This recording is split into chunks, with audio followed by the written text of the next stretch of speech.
এটি আপনি কোথায় পেলেন? কোথায় থেকে নতুন করে এটা নিয়ে আসলেন? আমি এই উত্তর অবশ্যই মাহবুব আজিজের কাছে এটা সংশোধনী। যিনি স্বাধীনতার ঘোষণা দিয়েছেন তিনি বলেছেন 1977 সালে যিনি স্বাধীনতার ঘোষণা দিয়েছেন তিনি নিজে বলেছেন, তিনি বলেছেন তিনি এটা বাদ দিয়েছেন। বাদ দিয়ে আল্লাহর উপর আস্থা এবং সর্বশক্তিমান আল্লাহর উপর আস্থার বিষয়টা নিয়ে আসলেন। তার কে নিয়ে আসলো? জামাত নিয়ে আসছে নাকি অন্য কোনো দল নিয়ে আসছে? কে নিয়ে আসছে? নিয়ে তো আসছে যিনি আজকে যিনি ক্ষমতা আছেন, আজকে যিনি প্রধানমন্ত্রী, ওনার বাবা। হ্যাঁ, হলো তো। এবার আমি মাহবুব আজিজ সাহেব আপনার কাছে আসতে চাই। জি, উনি বললেন না সাম্য মানবিক মর্যাদা। সাম্য মানে কি? শুধু ইসলামী শরিয়া? এই তো দেখুন কোথায়। এইটাকে ধর্মনিরপেক্ষতা বলে। যে এই ঘোষণাটা ছিল সাম্য মানবিক মর্যাদা, এটাকে আরো স্পষ্ট করা হয়েছে এবং ভারতের থেকে কপি পেস্ট করা না। একটু লেখাপড়া করে দেখুন, ভারতের সংবিধানে লেখা আছে সেকুলার, ধর্মনিরপেক্ষ। আর আমাদের সংবিধানে শুধুমাত্র একটি সংবিধান, বাংলাদেশের সংবিধান, যেখানে সেকুলারিজম শব্দটি আছে। ইজম আশা করি আপনারা বুঝবেন। এবং এই উনি ব্যারিস্টার মানুষ। সেকুলার আর সেকুলারিজমের আকাশ পাতাল এই আকাশ পাতাল পার্থক্যটা আমরা সাম্য মানবিক মর্যাদা, মানবিক মর্যাদা। দেশের রাজনীতিতে আবারও বাড়ছে উত্তাপ ও পাল্টাপাল্টি অবস্থান। আদালত থেকে রাজপথ, প্রশাসন থেকে সামাজিক যোগাযোগ মাধ্যম, সবখানে চলছে নতুন রাজনৈতিক হিসেব নিকাশ। একই সঙ্গে আইনশৃঙ্খলা পরিস্থিতি, নারী ও শিশু নির্যাতন, স্বাস্থ্য খাতের উদ্বেগ এবং অর্থনৈতিক চাপ সব মিলিয়ে দেশ পার করছে এক স্পর্শকাতর সময়। প্রশ্ন হচ্ছে, এই যে ক্রমাগত উত্তপ্ত হয়ে ওঠা পরিস্থিতির নেপথ্যে আসলে কি বা কারা কাজ করছে? রাজনৈতিক প্রতিদ্বন্দ্বিতা, প্রশাসনিক দুর্বলতা, নাকি আরো গভীর কোনো ক্ষমতার সমীকরণ? জনাব মাহবুব আজিজ, আপনার কাছে শুরুতে আসতে চাই। চট্টগ্রামের সলিমপুরে যে ঘটনাটি বা যে সেখানে র্যাব ক্যাম্পের সংঘবদ্ধ হামলা হয়েছে, রাস্তা কেটে ফেলা হয়েছে এবং আধুনিক অস্ত্র ব্যবহারের ঘটনা অনেককে আসলে বিস্মিত করেছে। আপনার কাছে কি মনে হয়, দেশের কিছু অঞ্চলে এখনো প্যারালাল শক্তি বা সন্ত্রাস সশস্ত্র যে নেটওয়ার্ক, এটি কি সক্রিয় আছে? পুলিশ বাহিনীর যে সরকার নিয়ন্ত্রিত পুলিশ বাহিনীর যে আচরণ ছিল, তাতে কিন্তু সাধারণ মানুষ পুলিশ বাহিনীর উপরে স্বাভাবিকভাবেই খুব ক্ষুব্ধ ছিল এবং সেই ক্ষুব্ধতার যে প্রকাশ ঘটেছে বিভিন্নভাবে, সেটাতে পুলিশ বাহিনীর মনোবল এবং তাদের যে কার্যক্রম অনেক কিছুই ক্ষতিগ্রস্ত হয়েছিল, আর একটা ভেঙেই পড়েছিল। এটা যেমন সত্য, সেটা সময়ের সাথে সাথে অনেকটা ফিরে এলেও সেভাবে একদম পূর্ণ গতি যে পেয়েছে তা নয়, তবে অনেকখানি পেয়েছে। আবার 12ই ফেব্রুয়ারি নির্বাচনের পর কিন্তু যেহেতু গণতন্ত্রের একটা যাত্রারম্ভ হয়েছে, যেভাবেই হোক একটা ট্রানজিশন তো এসেছে এবং মানুষের ভোটে বিজয়ী সরকার ক্ষমতায়, তারপর কিন্তু পুলিশ বাহিনীর উপর বা আইন শৃঙ্খলা বাহিনীর উপর, এটা তো আইন শৃঙ্খলা বাহিনীর আরেকটি বিশেষায়িত বাহিনীর উপর আক্রমণ। তবে আপনি খেয়াল করবেন যে গত কয়েক মাসে 2 জন পুলিশ সদস্য নিহত হয়েছেন চট্টগ্রাম এবং সিলেটে। অন্তত 13টি হামলা হয়েছে পুলিশ বাহিনীর উপরে সারা দেশে এবং চট্টগ্রামে তো পরপর 2 জায়গায় পুলিশকে ঘেরাও করে 2 ঘন্টা থেকে 4 ঘন্টা পর্যন্ত জনতা ঘেরাও করে রেখেছিল। রাজধানী ঢাকাতেও অন্তত 3টি ঘটনা ঘটেছে গত কয়েক সপ্তাহের মধ্যে, এই মাসেই। তো আপনি দেখুন যে বিভিন্ন জায়গায় যেখানে আইন শৃঙ্খলা বাহিনী কাজ করতে গেছে, সেখানে তারা জনতার মুখোমুখি কেন হচ্ছে? তাহলে কি জনতা সেই 24-এর রাগ এখনও পোষণ করছে? আমার তা মনে হয় না, কারণ ইতিমধ্যে অনেক পানি গড়িয়ে গেছে।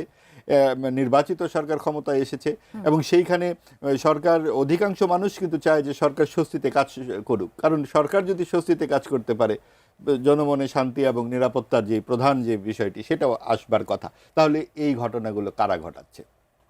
এখন সরকারের পক্ষ থেকে বলা হয়েছে কিন্তু যে পরাজিত শক্তি, যে 24-এর গণ অভ্যুত্থানের পরাজিত শক্তি অর্থাৎ আওয়ামী লীগের সাথে অনেকে মিলে এই সমস্ত কাজ করছে বিরোধী দল। এই অভিযোগ কিন্তু আমরা আওয়ামী লীগের আমলেও শুনেছি, যে কোনো ঘটনায় বিরোধী পক্ষকে অভিযুক্ত করা। ব্যাপারটা এতটা সরল না হলেও একেবারে মানে উড়িয়ে দেওয়া যায় না। কারণ আপনি দেখুন যে রামিসার বাড়িতে যেদিন প্রধানমন্ত্রী গেলেন এবং সেখানে তাকে দোয়ধ্বনি দেওয়া হলো। দোয়ধ্বনি হতে পারে, অনেকে বলে এটা তো গণতান্ত্রিক একটা প্রক্রিয়া, দোয়ধ্বনি দেওয়া হচ্ছে, কিন্তু এই ধরনের একটা মর্মান্তিক ঘটনায় প্রধানমন্ত্রী সেই বাড়িতে গেলেন, মাত্র তিনি প্রধানমন্ত্রী হয়েছে 3 মাস, তিনি কি ইতিমধ্যেই দোয়ধ্বনি করবার মতো অনেক কাজ করে ফেলেছেন? কাজেই এটি একটি সংঘবদ্ধ শক্তি, যারা মব সন্ত্রাস করেছিল 18 মাসে, যাদের আর ভালো লাগছে না গণতান্ত্রিক শাসন, এবং এই মব সন্ত্রাসের অবশিষ্ট অংশটুকু যারা বহন করে নিতে চায়। কারণ দেশ যদি শৃঙ্খলার মধ্যে পড়ে যায়, আর তো মব সন্ত্রাস করা যাবে না। মব সন্ত্রাস মানেই হলো আইনের শাসন নিজের হাতে তুলে ফেলা, নিজের হাতে আইন নিয়ে 32 নম্বর ভাঙা যায়, নিজের হাতে আইন নিয়ে মাজার ভাঙা যায়, 71-এর ভাস্কর্য ভাঙা যায়, মুক্তিযুদ্ধকে বলা যায় প্রতিরোধ যুদ্ধ। নিজের হাতে যখন আইন তোলা যায় এবং তখন যখন সরকারি পৃষ্ঠপোষকতা হয় এবং এই বিষয়গুলোর ধারাবাহিকতা রক্ষাতেই যেন এই ধরনের আক্রমণগুলো হচ্ছে বলে আমার মনে হয়। কারণ আপনি দেখুন যে র্যাবের এই ঘটনা কেন ঘটবে, এটার সাথে আপনার সেই 2 বছর আগের গণ অভ্যুত্থান মিলানোর কোনো কারণই থাকতে পারে না। দেশ একটি নতুন গণতান্ত্রিক যাত্রার দিকে চলে গেছে। এইখানে যারা আলু পোড়া দিতে চায়, অর্থাৎ আগুন লাগলে, প্রতিবেশীর বাড়িতে আগুন লাগলে অনেকে আছে নিজের আলুটি নিয়ে গিয়ে পোড়াতে চায়, এই যাদের মানসিকতা, এই সুযোগ সন্ধানী উচ্চাভিলাষীরাই এই কাজটি করছে।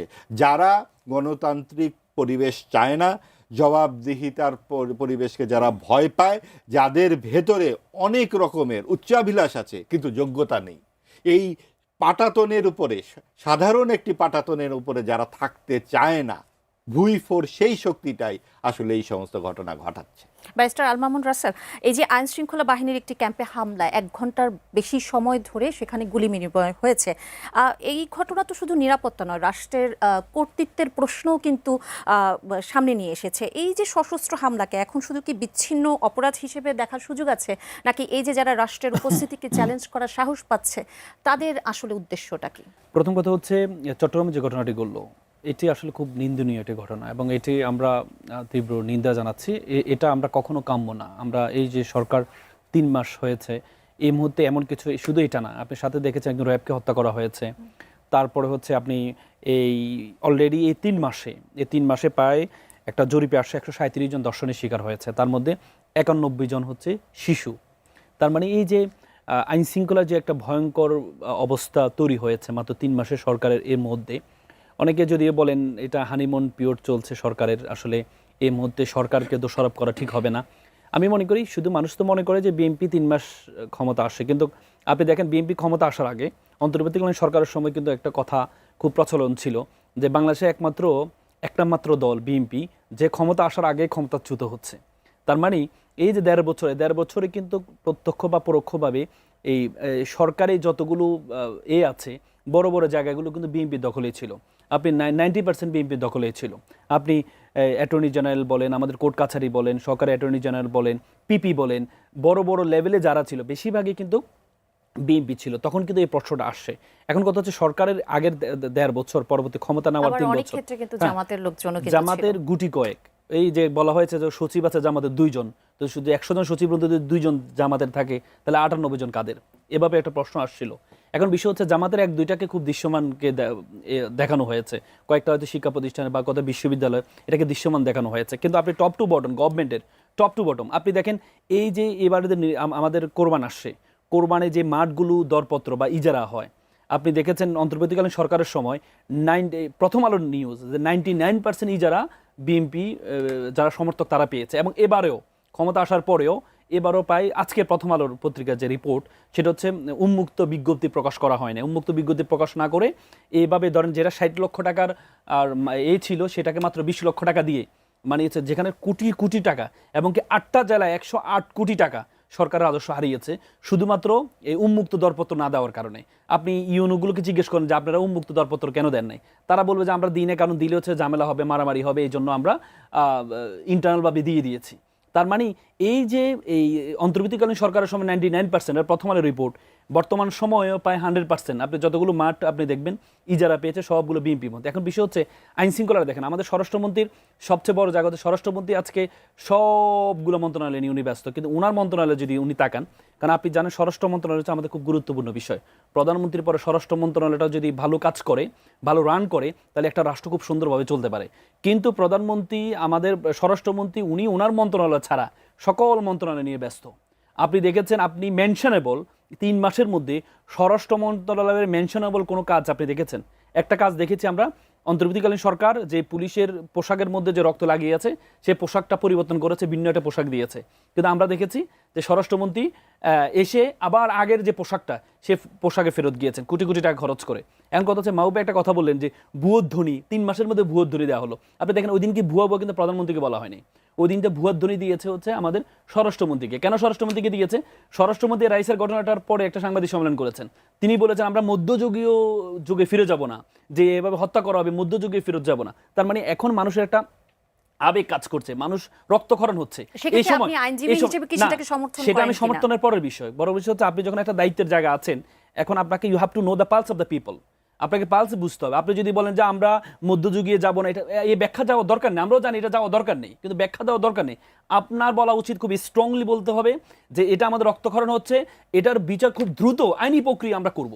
কিন্তু আপনি যখন বলবেন, আপনি যখন একটা ডিফেন্স নেবেন যে আমরা মধ্যযুগে যাব না, মধ্যযুগের মাধ্যমে যেভাবে হত্যা করা হয় সেভাবে আমরা হত্যা করব না, ডিটারেন্ট পানিশমেন্টে যাব না। আপনি দেখেন ভুয়ো আমরা ক্রিকেটকে পছন্দ করি, আমাদের বাংলাদেশ যখন অন্য দলের সাথে আমরা মাঠে খেলা দেখতে যাই, আপনি দেখবেন যে যখন আমাদের দল খারাপ করে তখন আমরা নিজেরা কি ভুয়া বলি। কেন বলি? তার মানে কি আমরা কি আমাদের দেশের বিরোধী? না, আমি আমার দেশকে, আমি মনে করছি আমার ক্রিকেট টিমকে আমি এই পারফরমেন্স আশা করেছিলাম, কিন্তু সে তার পারফরমেন্স দিতে পারছে না, এই জন্য আমি তাকে পছন্দ করি, এরপরও তাকে আমি ভুয়া বলছি। তার মানে স্বরাষ্ট্রমন্ত্রী থেকে এই যে যারা ভুয়া দিয়েছে তারা কি সবকে বিরোধী দলের? না, আপনি যে জনগণ সবাইকে বিরোধী দল বানিয়ে দেন তাহলে তো হবে না। সেখানে বিএনপি সমর্থনের লোকও আছে যারা মনে করে যে স্বরাষ্ট্রমন্ত্রীর আরো ফাংশনেবল হওয়া উচিত, স্বরাষ্ট্রমন্ত্রী আরো কাজ করা উচিত। তো সুতরাং স্বরাষ্ট্রমন্ত্রী তার জায়গা থেকে যখন কাজটা করছে না, তখন বাইরে থেকে সকলেই যারা তাকে সাপোর্ট করে তারাও তাকে ভুয়ো ধ্বনি দিয়ে বোঝাচ্ছে যে তোমার কাজ আমার পছন্দ হচ্ছে না। তার মানে তুমি you have to emphasise your ministry. আপনি দেখেন, যদি আমরা মনে করি যে আমাদের প্রধানমন্ত্রী, দেখেন প্রধানমন্ত্রী এই আপনি যদি 3 মাসের দিকে দেখেন, এই সরকারকে মেনশনেবল যদি কোনো সফলতা দেখতে চান, শুধুমাত্র আমাদের প্রধানমন্ত্রী কি বলে আপনার প্রধানমন্ত্রীর একটু বিনয়িতা ছাড়া আপনি কোনো মেনশনেবল বড় কোনো ধরনের সফলতা আপনি দেখবেন না। এই যে এটার কারণেই কিন্তু মানুষের মধ্যে একটা ক্ষোভ তৈরি হয়েছে, মানুষের মধ্যে ক্ষোভের কারণে মানুষ কিন্তু ভুয়ো ধ্বনিটা দিচ্ছে। তার মানে এটা না যে আমরা চাই না যে সরকার কন্টিনিউ করুক, এই সরকার এখনই পড়ে যেতে হবে না, এটা হচ্ছে আমার ভিতরে আমরা এক্সপেকটেশন, দেখেন যখন প্রত্যাশা এবং প্রাপ্তি যখন মিল হবে না তখন মানুষ কিন্তু কষ্ট পায়। জনাব মাহবুব আজিজ, এই যে 100 দিন অতিক্রম করলো অগ্রগতির, আজকে কিন্তু রিপোর্টও দেওয়া হয়েছে এবং বলা হয়েছে যে, এবং আরো কিছু কথাও কিন্তু সেখানে বলা হয়েছে। আমি যদি বলি যে সরকারের পক্ষ থেকে যেটি বলা হয়েছে যে মত প্রকাশের স্বাধীনতার সুযোগ নিয়ে একটি গোষ্ঠী নানা অপপ্রচারের মাধ্যমে দেশকে অস্থিতিশীল করার চেষ্টা করছে, আপনিও কি তাই মনে করছেন কিনা? দেখুন, আমি এর আগে একটু দুটো পয়েন্ট একটু বলে নিই। যখন তারেক রহমান সাহেব প্রধানমন্ত্রীর সাথে স্বরাষ্ট্রমন্ত্রী আছেন, কাকে দোধ্বনি দেওয়া হচ্ছে সেটা কিন্তু বিষয় নয়, বিষয়টা হচ্ছে কোন প্রেক্ষিতে দেওয়া হচ্ছে। অর্থাৎ যেই মব সন্ত্রাসটা 18 মাসে চলেছে, যেই রকম জোর গলায় বলা হয়েছে যে সমস্ত শব্দ এখানে উচ্চারণযোগ্য নয়, কারণ তখন বলা হয়েছে আমরা কি এখন রবীন্দ্রসঙ্গীত গাইব, আমরা তো মজলুম জনতা, আমরা এই ভাষা ব্যবহার করব। সেই ভাষায় যে গালিগুলো দেওয়া হয়েছে বিভিন্নভাবে, আপনাদের মনে আছে সকলেরই, সেগুলোও নাকি এক ধরনের উত্তেজনা প্রকাশ। তো আমরা উত্তেজিতই থাকব, আমরা আর স্থিরভাবে কখনো ভাববো না, আমরা কখনো সংবেদনশীলতা বলে যে একটি বাংলা শব্দ সেটি আমরা হারিয়ে ফেলব। অর্থাৎ এই যে একটি ঘটনা ঘটলো, এটি তো একটিমাত্র ঘটনা নয়, মাদ্রাসায় যে অহরহ ধর্ষণ হচ্ছে বালক বালিকা নির্বিশেষে, কোথায় থাকে তখন এই উত্তেজনা? এবং তখন কখনো বলা হয়েছে ভাই আমরা এটা বিচার চাই, এবং এটা তো যে কোনো বিদ্যায়তন হতে পারে, হ্যাঁ বিশ্ববিদ্যালয়ে ধর্ষণ হয়, কিন্তু বিশ্ববিদ্যালয়ে তো প্রতিবাদও হয়, মাদ্রাসাতে তো সে প্রতিবাদটি হচ্ছে না, হওয়ার পরিবেশ নাই, কিন্তু সেটা বললেই বলবে যে আপনি ধর্মবিরোধী। কাজে এই জায়গাগুলোতে একেবারে ভেঙে পড়েছে সব জায়গায়। আপনি আবদুল্লাহ নামের যেই বালকটির কথা মনে করুন, মাদ্রাসার শিক্ষার্থী, সে তো প্রাণ হারিয়েছে ধর্ষণের পর। খামোখাই বলাৎকার শব্দটি ব্যবহার হয়, ধর্ষণই, এবং সেটা বালক হোক আর বালিকা হোক, যাই হোক না কেন। তো সেইখানে কিন্তু কোনো কথা নেই। আপনি একজন প্রধানমন্ত্রী কটা বাসায় যাবেন, কজনের বাসায় যেতে পারবেন? কাজে আইনের শাসন এখানে প্রয়োগ করা ছাড়া আর কোনো কথাই থাকতে পারে না। স্বরাষ্ট্রমন্ত্রী যথার্থ বলেছেন, আমরা তো মধ্যযুগে যেতে পারি না। যারা এই সুযোগে শরিয়া আইন আনতে চান তাদের প্রেক্ষিতেই বলেছেন এটা মধ্যযুগ নয়। আপনি শরিয়া আইন বললে আবার সেখানে বলতে হবে 4 জন সাক্ষী লাগবে, 4 জনের সামনে কেউ ধর্ষণ করে, কাজেই অবশ্যই এটা মধ্যযুগ নয়। এবং স্বরাষ্ট্রমন্ত্রী যথার্থ কথা বলেছেন, এবং যিনি যুক্তি দিতে পারেন তিনি সরকারের স্পোক্সম্যান হিসেবে কথা বলছেন, অসুবিধা কোথায়? আর স্বরাষ্ট্র মন্ত্রণালয় কাজ পারছে না, ধুয়ো দেওয়ার মতো অবস্থা, এটার সাথেও আমি একমত নই। আপনি দেখুন আমাদের যেই আইন শৃঙ্খলা বাহিনী ভেঙে পড়েছিল সেটা 24-এর গণ অভ্যুত্থানের পরের পরিস্থিতি, আগে তো ছিলই। আপনি বেনজিরের কথা মনে পড়ে, একদিনে গুলশানে 4টি ফ্ল্যাট কিনেছেন, এই তো ছিল পরিস্থিতি। সেখান থেকে 18 মাসে নিরাপত্তা ব্যবস্থা বলে কিছু ছিল। সকলেই যে যার মতো করে আইনটা নিজের হাতে তুলে নেবার মতো একটা বিরাট মব রাজার আনন্দে সকলে নিজেকে জারি করে রেখেছিল। ওইখান থেকে একটি সরকার ভঙ্গুর একটা নিরাপত্তা ব্যবস্থাকে চেষ্টা করছে, সেইখানে আমরা দৌড়ধ্বনি দিতে বসেছি। এখন আসুন, আপনি যেটা বললেন যে 3 মাসে সরকার 3 মাসের মধ্যে মত প্রকাশের স্বাধীনতাটা আছে কিনা, অবশ্যই আছে, নইলে আমরা এভাবে কথা বলছি কী করে। এবং সেটা তো অন্তর্বর্তীকালীন সরকারের মতো নয়।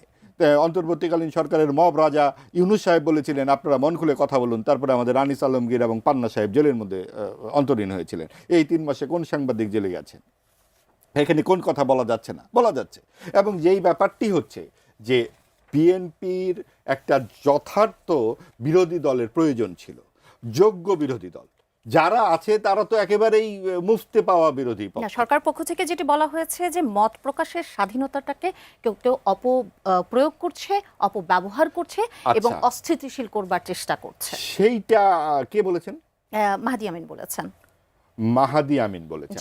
আমি জানি না তিনি কোন জায়গাতে এটাকে পরিষ্কারভাবে বলা উচিত যে কেউ কথা তো বলতে দিতেই হবে, এবং তিনি যদি এটা বলে থাকেন আমি তার সাথে অবশ্যই একমত নই।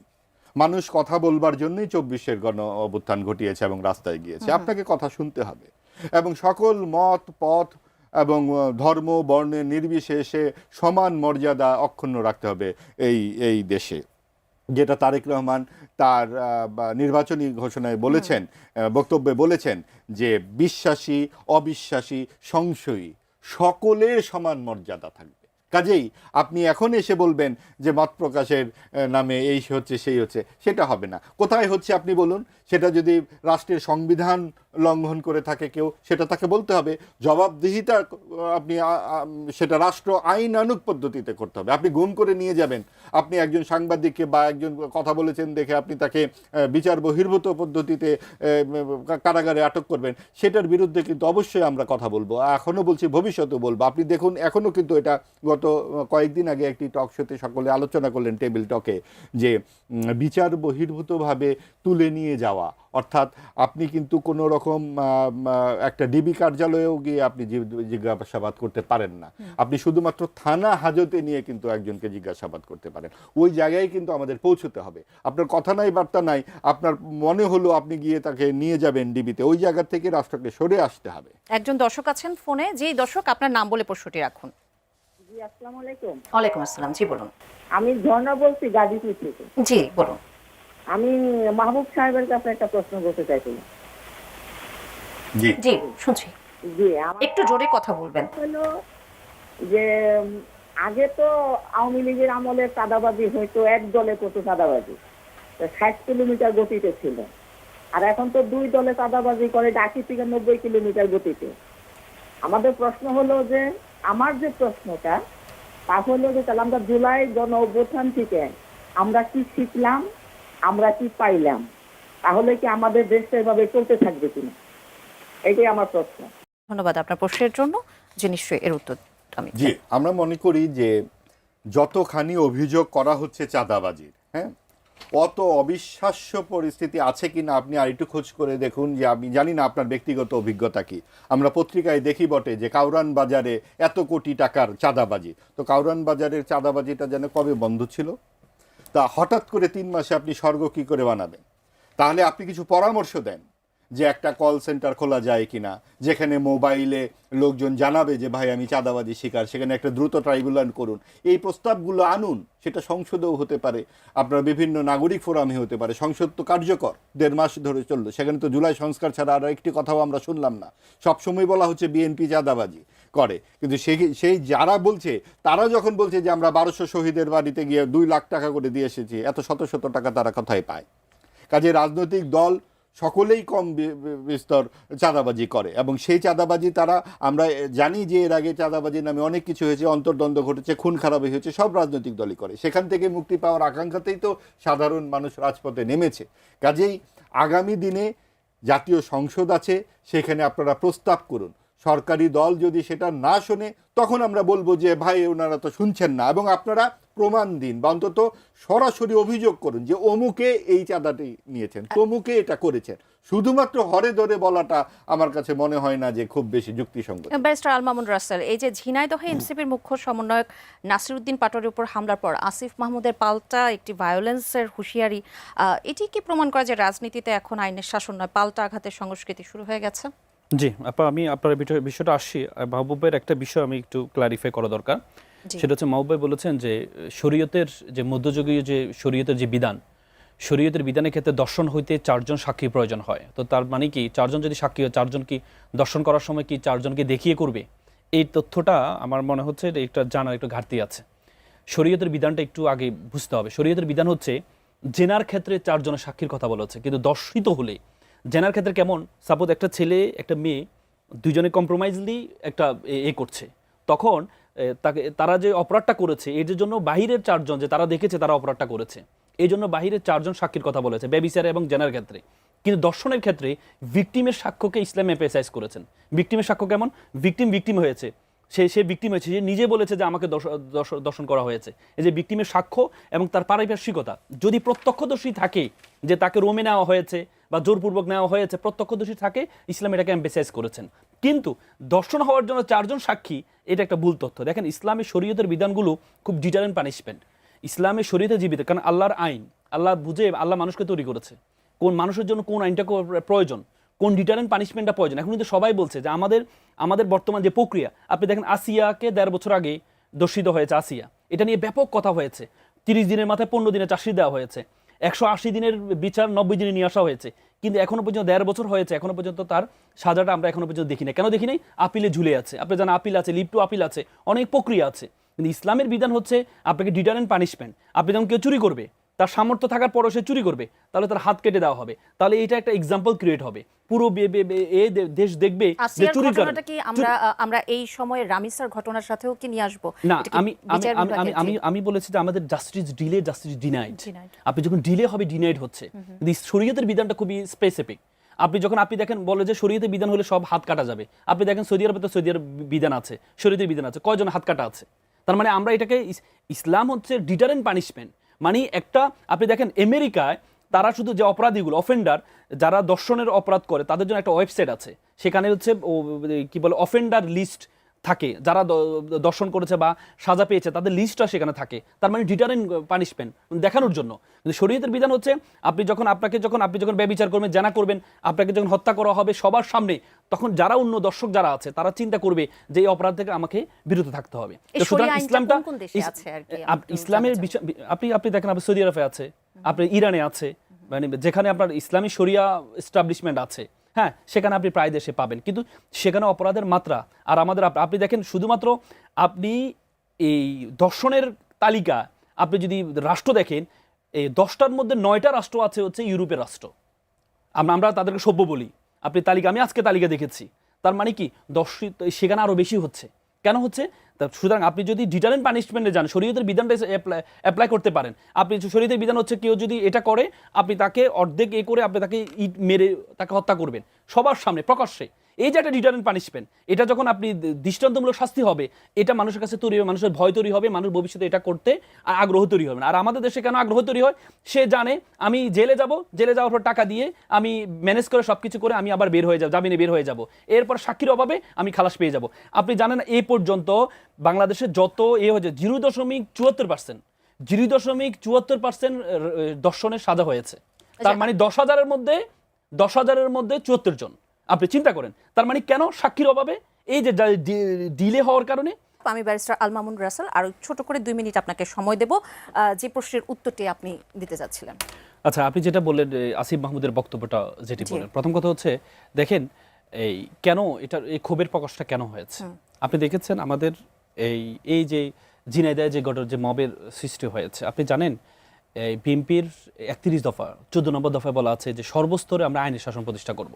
সর্বস্তরে আইনের শাসন কেমন? মানে সবার জন্য আইন সমান। আমরা তো 17-18 বছর সবার জন্য আইন সমান দেখি নেই। যারা ভিকটিম হয়েছে তাদের বিরুদ্ধে মামলা হয়েছে, আপনি যারা মার খেয়েছে তাদের বিরুদ্ধে আমার মামলা হয়েছে, তাদেরকে গ্রেপ্তার করেছে, সেটাই তো আমরা দেখেছি। এখন আপনি ঝিনাইদহে আপনি যে সে মসজিদ থেকে বের হয়েছে তার উপর যে হামলা হয়েছে, আপনি বলেন ডিম মারা, তার উপরে আক্রমণ করেছে, অনেকজন আহত হয়েছে। আহত করার পর তারা থানায় গিয়েছে মামলা করার জন্য, তার মামলাটি নেওয়া হয়নি।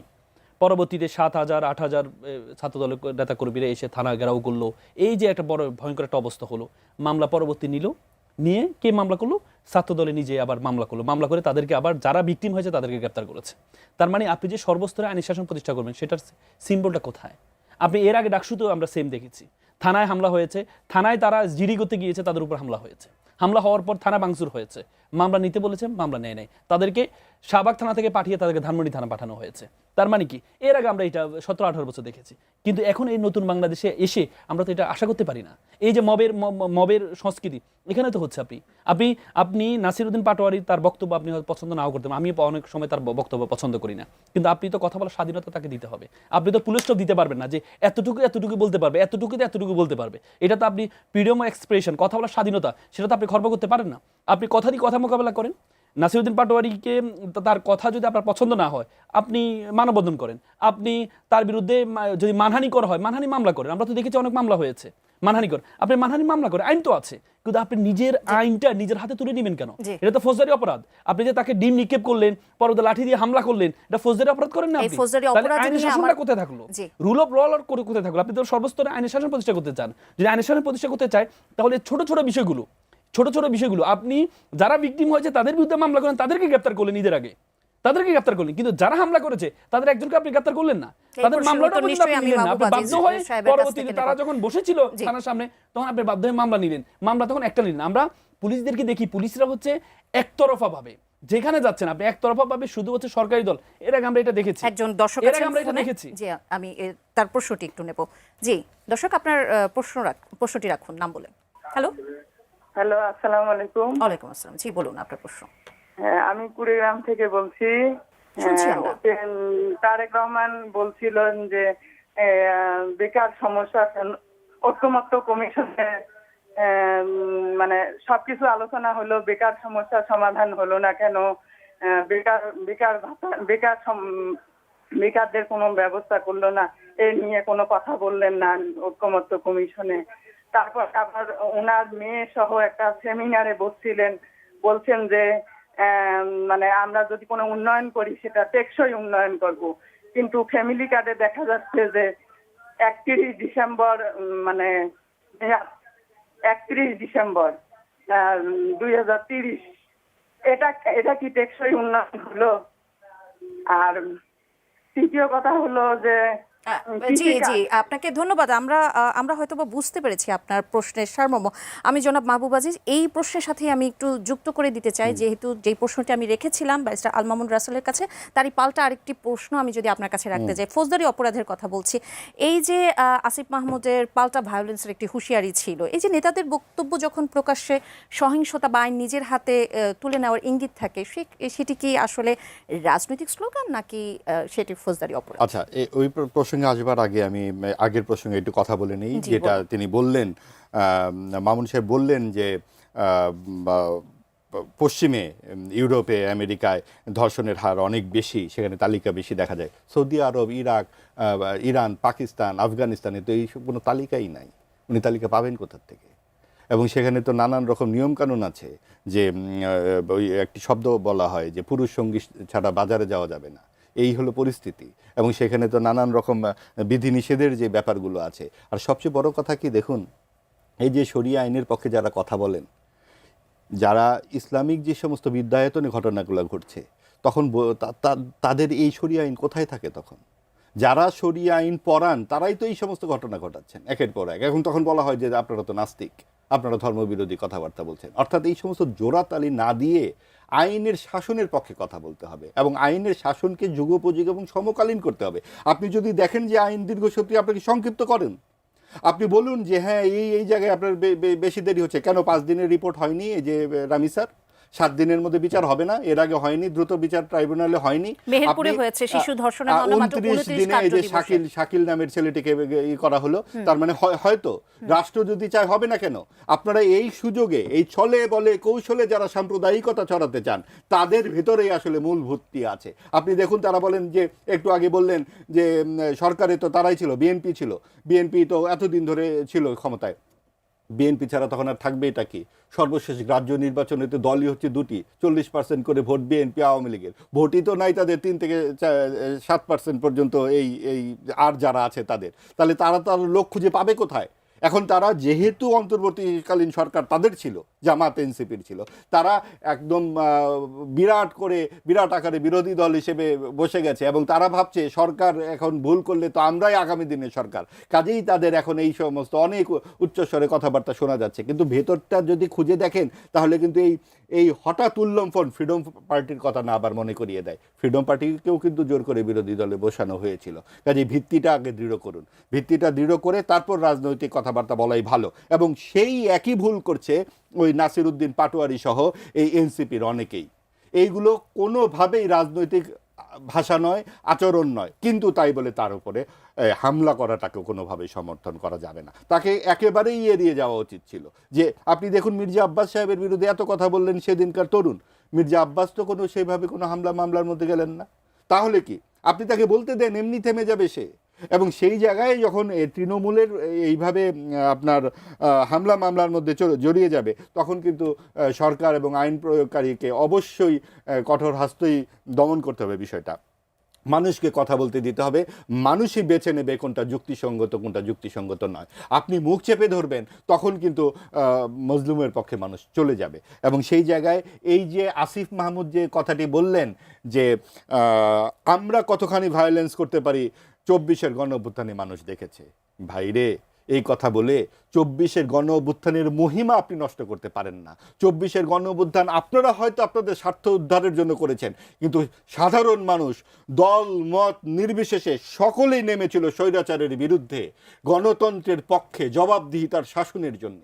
তারা 200 গাড়ি নিয়ে হঠাৎ করে গ্রামে নির্বাচনে দাঁড়ানোর জন্য রাস্তায় যান দিতে যায় নাই। কাজেই যেই গণতন্ত্রের জন্য মানুষ দাঁড়িয়েছিল, সেই গণতান্ত্রিক পথে দেশের যাত্রা শুরু হয়েছে, সেই দেশের যাত্রাটিকে এগিয়ে নিতে হবে। এইখানে এই সমস্ত কথাবার্তা বলে ওই 6,000 কোটি টাকা নিজেই স্বাক্ষর করে দিয়েছেন, ওই সমস্ত আড়াল করবার চেষ্টা ছাড়া আর কিছু আমি দেখি না।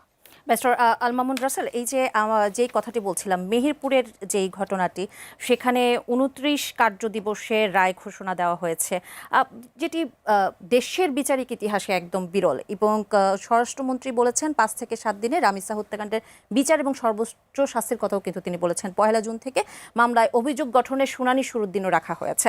একজন আইনজীবী হিসেবে আপনার কাছে আমি একটু জানতে চাবো, এই যে এত দ্রুত তদন্ত, সাক্ষ্য প্রমাণ এবং রায়ের যে ব্যাপারটি থাকে, এখানে ন্যায় বিচারে ভারসাম্যের কোনো সমস্যা হবে কিনা? দেখেন, এখানে এটা গুড সাইন যে আপনি যেমন এই যে রামিসার ক্ষেত্রে 164 আছে, সে নিজে স্বীকার করেছে, এভরিথিং সবকিছু সে স্বীকার করেছে। তারপরে ডিএনএটা খুব দ্রুত, আপনি 2 দিনের মধ্যে ডিএনএ। আমাদের সবচেয়ে ভয়ঙ্কর জিনিস হচ্ছে দর্শনের মামলাগুলো লেন্দি হওয়ার কারণ হচ্ছে আমাদের ল্যাব নেই। আপনি জানেন আমাদের ডিএনএ ল্যাব আছে 2টা, একটা ঢাকা মেডিকেলে আছে, একটা সিএডিতে আছে, অথচ মামলা হচ্ছে 7,000-8,000 মামলা। 2টা ল্যাব দিয়ে কিছু হয় না। আমাদের আসলে মূল জায়গায় হাত দিতে হবে, সেটা হচ্ছে ডিএনএটা। আপনি অন্তর্বর্তীকালীন সরকারের সবাই দেখেছে ডিএনএ ছাড়াই দর্শনের মামলা চার্জশিট দেওয়ার সুযোগ ওনারা আইন সংশোধন করেছেন। কিন্তু আপনার মাথা ব্যথা হলে মাথা কেটে ফেলা তো সমাধান না। আপনি ডিএনএ না হলে তো আপনি আসল অপরাধীকে আপনি বের করতে পারবেন না। এটার জন্য করতে হবে আমাদের ডিএনএ ল্যাবগুলো বাড়াইতে হবে। আপনি যখন ডিএনএ ল্যাবগুলো পর্যাপ্ত হবে, তখন দর্শনের মামলাগুলো খুব দ্রুত ডিএনএ রিপোর্টটা যখন দিবে, আপনি চার্জশিটটা খুব দ্রুত দিতে পারবেন। আপনি চার্জশিট বলা হয় 180 দিন, 180 দিন হলে তো অনেক সময় চলে যায়। আপনি যার ক্ষোভ, যে ভিকটিম, পরবর্তী দেখা যায় ভিকটিমের সাথে আপোষ করে অনেক কিছু হয়ে যাচ্ছে। তার মানে কি, যখন ক্ষোভ থাকবে, যখন আপনি দেখেন স্পেশাল কিছু মামলা করা উচিত, যেগুলো স্পেশাল মামলা, যেমন হচ্ছে আপনার এই যে শিশুর যে রামিসা, আসিয়ার এটা বিষয়গুলো, এগুলো তো হচ্ছে দৃশ্যমান, স্বীকার করছে সবকিছু, এগুলো সার্কমেন্সে সবকিছু আছে, এভিডেন্স আছে। এই যে আপনি 30 দিনের মধ্যে আপনি ঠিক আছে আপনি রায়টা দিলেন, কিন্তু কার্যকর করতে পারবেন আপনি? পারবেন না, কারণ আপনাকে আপিলে যেতে হবে। আপিলে আপনি 30 দিন সময় আছে তার জন্য, আপিলের জন্য। সে 30 দিনের মাথায় গিয়ে আপিল করলো, তারপর আপিল চলবে, এরপরে হচ্ছে লিভ টু আপিলে যাবেন, সেখানে 60 দিনের সময় আছে। তাহলে সে তখন হচ্ছে এটা শেষ দিয়ে গিয়ে করবে, তাহলে এটা 1 বছর চলে যাচ্ছে, যেটা আসিয়ার ক্ষেত্রে হয়েছে। তার মানে আপনাকে আইনটাকে সংশোধন করতে হবে খুব দ্রুত। আপিল, সরকার কিন্তু লিভ টু বলেছে আপিল, সেই সদিচ্ছা হ্যাঁ আপিল, আছে এটা যে খুব, আইন- এই যে আমাদের জি। প্রধানমন্ত্রী তো বলে ফেললেন যে আমরা 30 দিনের মধ্যে কার্যকর করে ফেলবো, এভাবে তো বলতে পারেন না। প্রধানমন্ত্রীর জায়গা থেকে এভাবে দাঁড়িয়ে আপনি এভাবে বলতে পারেন না, কারণ আপনি তো এখন বিচার প্রক্রিয়ার একটা বিষয় আছে, বিচার প্রক্রিয়া আছে, বিচার হয়নি, তাহলে তো আপনি যখন নির্বাহী প্রধান যখন এই কথা বলে তখন বিচারের উপরে এটা একটা হস্তক্ষেপ করা হয়। আপনি এভাবে বলতে পারেন, আপনি বলতে পারেন আমরা দ্রুত ন্যায় বিচার নিশ্চিত করব, দ্রুত ন্যায় 1 মাসের মধ্যে ন্যায় বিচার নিশ্চিত করবো, কিন্তু আপনি যদি বলেন 1 মাসের মধ্যে কার্যকর করে ফেলবো, তার মানে আপনি তো তাকে ফাঁসি দিয়ে দিয়েছেন, তাহলে তো প্রথম দিনে দিয়ে দিতে পারেন। মানে কথা বলার ক্ষেত্রে আমাদের সাবধানতা অবলম্বন করতে হবে। তারপর আরেকটা বিষয় আসি, সেক্ষেত্রে আমরা যখন আবার সমালোচনা করছি মধ্যযুগীয় যে প্রসঙ্গটি টেনেছিলেন স্বরাষ্ট্রমন্ত্রী, সেখানে কি মানে- দুটোর ভিতর মানে কন্ট্রাডিক্টরি আমাদের কিনা? মধ্যযুগীয় আমরা ভাবি যে মধ্যযুগীয় মানে ধরলাম, কাটলাম, ছেড়ে দিলাম, এটা না। আপনার তো এখানে প্রক্রিয়া আছে, আপনার ইসলামের শরীয়তের বিধানে একটা প্রক্রিয়া আছে। ইসলামটা খুব সাইন্টিফিক একটা ধর্ম। Islam is not only religious but complete code of life. Each and everything, প্রত্যেকটা জিনিস ইসলামে আছে। আমরা তো মনে করি ইসলাম মানে তো এটা 1500 বছর আগের এটা ইসলাম না। এখনো পর্যন্ত প্রত্যেকটা জায়গায় ইসলাম যে এত বেশি, ইসলাম বলেছে আপনার বসে পানি খান, এখন বিজ্ঞান বলে যে আপনার বসে পানি খান, দাঁড়িয়ে পানি খেলে আপনার ক্ষতি হবে। ইসলামের প্রত্যেকটা জিনিস আপনি সাইন্টিফিকলি প্রমাণিত হয়েছে। আমার মাহবুব একটু আগে বললেন যে ইরান বা মিডল ইস্টের রাষ্ট্রগুলোতে নাকি পুরুষ সঙ্গী ছাড়া বাজারে যেতে দেয় না। ইসলামের বিধানগুলোকে বুঝতে হবে। আমরা তো একটা কোট অ্যান্ড আনকোট একটা শব্দ, একটা বাক্য দেখে এটা নিয়ে কমেন্ট করি, কিন্তু ইসলাম কি বলে? ইসলাম বলেছে যে মাহারামের কথা বলছে। মাহারাম মানে হচ্ছে যে আপনার ভাই, যেখানে আপনি সেফ, যেখানে আপনি দোষিত হবেন, আপনার ভাই, আপনার বাবা, আপনার মাহারামের কথা বলা হচ্ছে। যদি আপনি দীর্ঘ সফরে যান, অনেক দূরে সফরে যাচ্ছেন, তাহলে আপনি একজন মাহারাম সাথে রাখবেন। তার মানে ইসলাম এটা দ্বারা নারীদের ক্ষমতাকে করেনি, বরং নারীকে নিরাপদ রাখার জন্য। কারণ একটা পুরুষ যখন বিভিন্ন জায়গায় যখন দর্শনের শিকার হয়, জোরপূর্বক হয়, কিন্তু একটা পুরুষ পাশে থাকলে, আমাদের বোনরাও, আপনারাও দেখবেন যখন হাঁটবেন, আপনি আপনার হাজবেন্ডকে নিয়ে হাঁটতে একটু স্বাচ্ছন্দ্য বোধ করেন। কেন? আপনার কাছে মনে করেন যে আপনি একটু সেফ, আপনার মতে আপনি একজন আইনজীবী, আমি একটু জানতে চাবো, ছোট করে আমি জানতে চাবো যে আপনার বিচার প্রক্রিয়াটা কিভাবে চান? যেখানে বলা হচ্ছে যে 30 দিনে বিচার প্রক্রিয়া যখন শেষ করার কথা বলছে, সেটা তো আপনারা বলছেন যে সেটা ঠিক হয়নি, আবার বলছেন যে মধ্যযুগীয় কথা যখন স্বরাষ্ট্রমন্ত্রী বলছে সেটাও বলেছেন আপনারা ঠিক হয়নি, তাহলে কিভাবে হওয়া উচিত যদি ছোট করে একটু মানে বলেন। বিষয়টা হচ্ছে আপনাকে দ্রুত করতে হবে, কিন্তু জাস্টিস হারিড জাস্টিস বারিডও বলা হয়। আপনি দ্রুত করতে যাবেন, আপনি কারো উপর আপনার যখন অবিচার না হয়।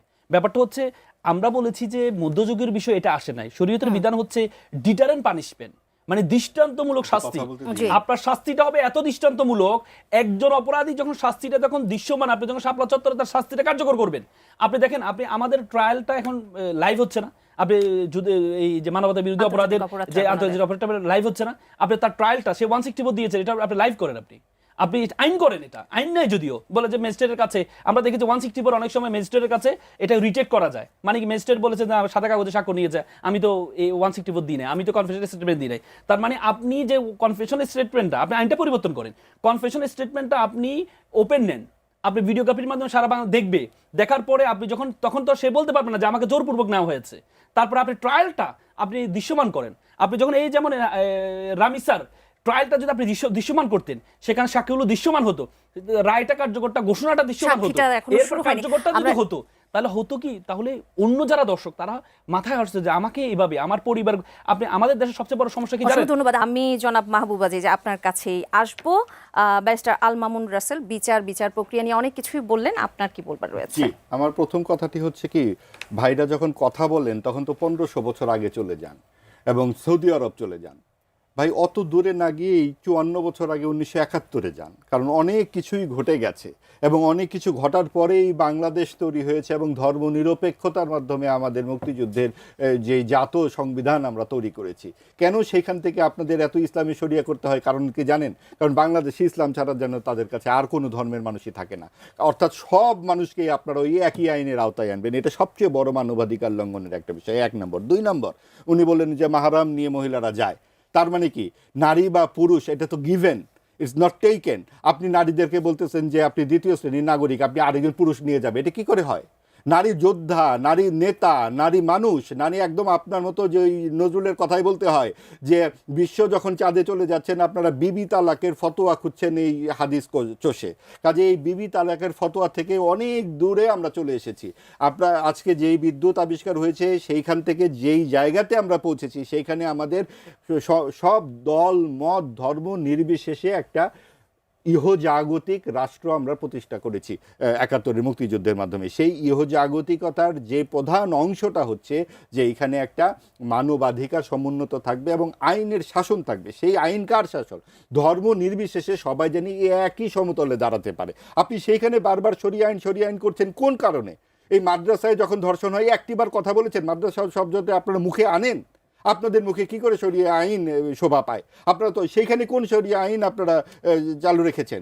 আপনারা যেইভাবে যুক্তিটা দেন সেই সেটা কোনোখানেই আসলে এখানে আমরা এটা আমি মানতেই পারি না যে আপনারা কোন যুক্তিতে বলেন যে আজকে এই জায়গায় এসে দাঁড়িয়ে যে একটি ছেলে এবং একটি মেয়ে বা একটি নারী বা পুরুষের মধ্যে আপনারা বিভাজন করবেন কি করে? এবং আপনি দেখুন যে আপনি আইনের শাসনের কথা বলছিলেন, আইনের শাসনের জন্য তো এত কুটো জাল বিস্তার করবার দরকার নাই। এখানে সবচেয়ে বড় কথা হচ্ছে আপনি যখন ধর্ষণের ঘটনাগুলো ঘটছে আমরা রাজনৈতিক সম্পৃক্ততার কথা ভুলে যাচ্ছি কেন? এই রাজনৈতিক প্রভাব বলয়ের কারণে যে কর্তৃত্ববাদ প্রতিষ্ঠা হয় সেটা তো ধর্ষণের পেছনে অনেক বড় ভূমিকা রাখে। আপনি যখন যে দল রাষ্ট্র ক্ষমতায় থাকে তখন তারা নানান রকম ডালপালা বিস্তার করে, সেগুলা কিন্তু এই পুরুষতন্ত্রকে যেমন প্রভাবিত করে এই ধর্ষণেও প্রভাবিত করে। আপনারা কেন বলছেন না একবারও যে রাজনৈতিক সংশ্লিষ্টতার যে কোনো কিছুই হোক এই বিচারে যেন প্রভাব ফেলতে না পারে?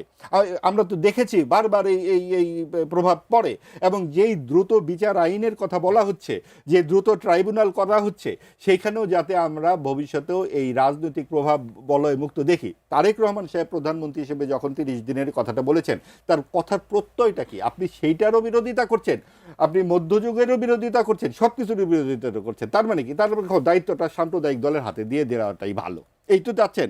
দুঃখিত, দেশের মানুষ তাকে পাঠিয়েছে, প্রধানমন্ত্রী বানিয়েছে সংসদে, তিনি যে কথাটা বলেছেন যে 30 দিনের মধ্যে এটা বিচার কার্যকর হবে, এটা হচ্ছে এক ধরনের কমিটমেন্ট, প্রত্যয়। তার মানে তিনি বলেন নাই যে এখানে ফাঁসি হয়ে যাবে।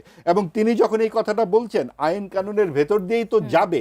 এখন যাওয়ার জন্য যেই পদ্ধতিগুলো দরকার সকলে মিলে সেটা আমরা তৈরি করি। আর টেলিভিশনে এই ধরনের ক্রূরতা দেখানো, নিষ্ঠুরতা দেখানো কোনোভাবেই আমি পক্ষপাতী নই, কারণ নানান বয়সী শিশুরা এই সব দেখবে। আমরা কোন মূল্যবোধ সামনে রাখছি? আমরা যখন টক শোতে এইভাবে ঝগড়া করি, উঠে যাই, এগুলো আসলে শিশুদেরকে কি শেখায়? কাজে আমাদেরকে মনে রাখতে হবে আমরা যেই কথাগুলো বলছি, সেই যা আমরা আচরণ করছি, যে সহিষ্ণুতার সমাজের কথা আমরা বলছি, আমরা কি তা মানছি কিনা? আমরা টেলিভিশনে ফাঁসি দেখাতে চাচ্ছি কেন? আমরা কি একটা আইন করতে পারি না? এটা কি একটা সভ্য দেশ নয়? আপনি যে আমেরিকার কথা বললেন ওয়েবসাইটে বিচার দেওয়া যায়, সেই রকম একটা ওয়েবসাইট আমাদের এই দেশে তৈরি হতে পারে না? আপনি কেন 1500 বছর আগে যেতে চান? আপনার এই দেশে আর কোনো ধর্মের মানুষ নাই?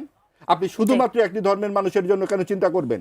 এবং সেই জন্যই তো বাংলাদেশ অসাম্প্রদায়িক রাষ্ট্র, ভারতের মতো হিন্দু রাষ্ট্রও নয়, পাকিস্তানের মতো মুসলিম রাষ্ট্রই নয়, অথবা একদম আপনার যেই সমস্ত দেশগুলোর আপনারা কথা বলেন সেখানে কোনোটাতেই গণতন্ত্র প্রতিষ্ঠিত নাই।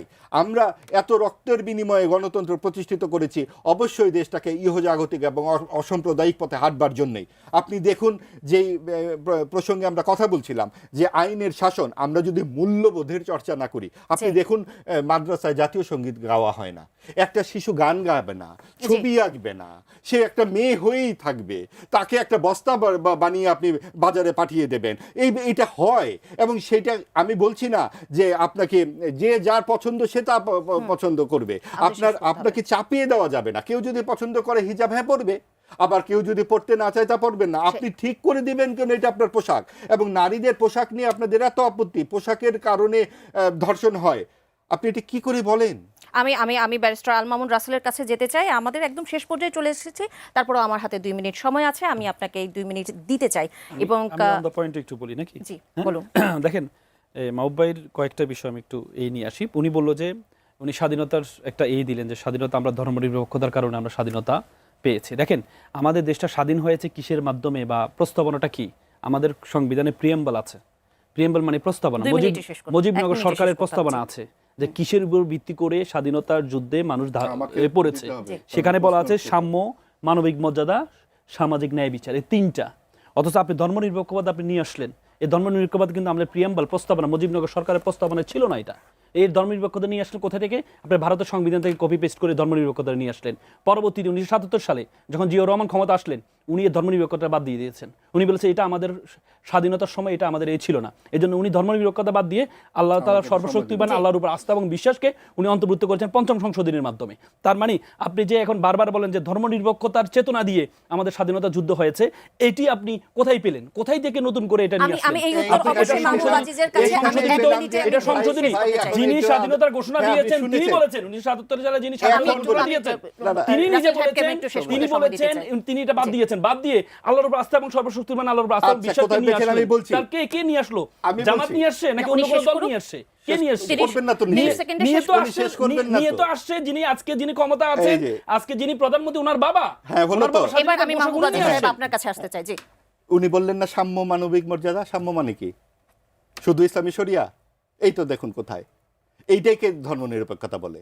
যেই ঘোষণাটা ছিল সাম্য মানবিক মর্যাদা, এটাকে আরো স্পষ্ট করা হয়েছে এবং ভারতের থেকে কপি পেস্ট করা নেই। একটু লেখাপড়া করে দেখুন, ভারতের সংবিধানে লেখা আছে সেকুলার, ধর্মনিরপেক্ষ।